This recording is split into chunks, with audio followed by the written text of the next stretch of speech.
welcome to the 15th episode of Why It's Awesome, the spoiler-free show where we attempt to take something often easily dismissed and explain why maybe you should give it a shot. The intention with this series is to help new fans find something that they'll enjoy that initially they might have passed over, or so that people who are already fans can pass this video on to their friends to persuade them to give the subject in question a go. This week I'll be looking at You're the Worst, a show that's recently announced its renewal for a third season because it's just too damn good not to have one.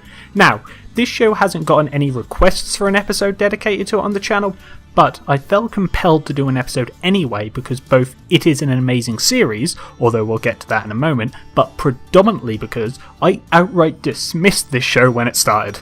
It's like this series has taught me nothing. So, why did I dismiss You're the Worst? Well, I typically don't enjoy romantic comedies, and the main characters are abysmally bad people. For those not in the know, You're the Worst is a show revolving around Jimmy and Gretchen, two equally selfish, nasty human beings who end up sleeping together in what both assumed was a one-night stand. Afterwards, they both start considering the idea of what would happen if they attempted to make it more than just a one-night thing. Obviously, everything gets more complicated and the show follows the fallout from that decision. From my description of the show, you would be forgiven for assuming that You're the Worst is precisely a romantic comedy. I feel like that's both a fair and unfair description of the show. It's fair as the show is technically a romantic comedy. After all, the primary distinguishing point of the show is a love plot between the two leads. However, at the same time, it is a completely unfair description of You're the Worst because of what that description implies. Outside of the main plot, the show has very little in common with what could be considered a romantic comedy, and it has more to offer than shows or movies that fall into that genre typically do. I see You're the Worst as more a character drama with the framing device of a romantic comedy. Let me further expand on that point by breaking down You're the Worst a bit, although don't worry guys, this is still spoiler-free territory. Well, as spoiler-free as possible when discussing a show. As I stated before, the characters are terrible human beings. They are self-centered, self-destructive, toxic people to be around, and the absolute last people who would be the leads in a romantic comedy. But, of course, that awfulness is the entire point. The show knows that by taking these two awful people who would vomit in disgust at the mere idea of being leads in a romantic comedy, and then making them leads in a romantic comedy, easily livens up every single cliche you've come to know, and if you're me, despise from rom-coms. Fresh, interesting, fun, new life is breathed into these situations that movie after movie after movie has just drilled into the ground via a perspective that, at least for me, I had never seen before. This show has much more going for it though than just a new spin on an old classic. The storytelling technique that really helps the show on so many levels is that it takes its characters and their emotions seriously. No matter the situation, what the characters are going through and how they are feeling are given the appropriate weight.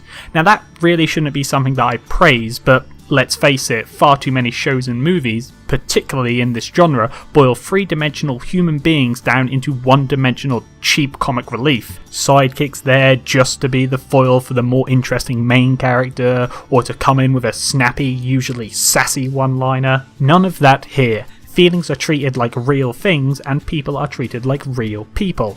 I mean, occasionally not by the characters themselves, because again, they're terrible, but by the show. The main supporting cast to Jimmy and Gretchen are all three-dimensional characters given ample screen time and development with their own likes, dislikes, motivations and lives. Because of this wonderful characterization, the laughs that come out of the show are all the funnier. I do not wish to do a disservice to You're the Worst by mainly focusing on the romantic and drama elements of the show and forego discussing the comedic side of it. However, when discussing comedy there is always that big, it's subjective elephant in the room. So, I will just say that I find the comedy to be very funny. The writing is very sharp and there are some fantastic one-liners scattered amongst the show. Outside of that, the show has some very fun ideas it likes to break out every once in a while that only helps to enhance the comedy surrounding it. I will briefly tangent off into some negative aspects of the show, what very little of it there is. I have found those that he has taken a few episodes to get into. The show is such an oddball mix of dark, sometimes unrelenting cynicism and genuine honest human emotion that it can take a little while to fully get the show. Similarly, spending time with these characters does eventually reveal hidden depth and emotion, but at the start they can be very unappealing, in particularly Jimmy, who in the first few episodes I found to be almost completely unlikable. Even taking into account those minor flaws, I see You're the Worst as a classic in the making, especially when the show hits its second season and takes some very daring leaps and portrays certain aspects of its characters in ways that I've never seen done better. There are plenty of comedies on TV right now whose entire focus is on making the audience laugh, at any cost. Characterization and real human moments be damned. You're the Worst is one of those amazing shows that doesn't give up on its characters just for a laugh. You're getting a comedy and a drama in equal measures here, and it is all the more compelling and satisfying for it. I am very happy I gave this one a shot, and it may just be worth your time as well.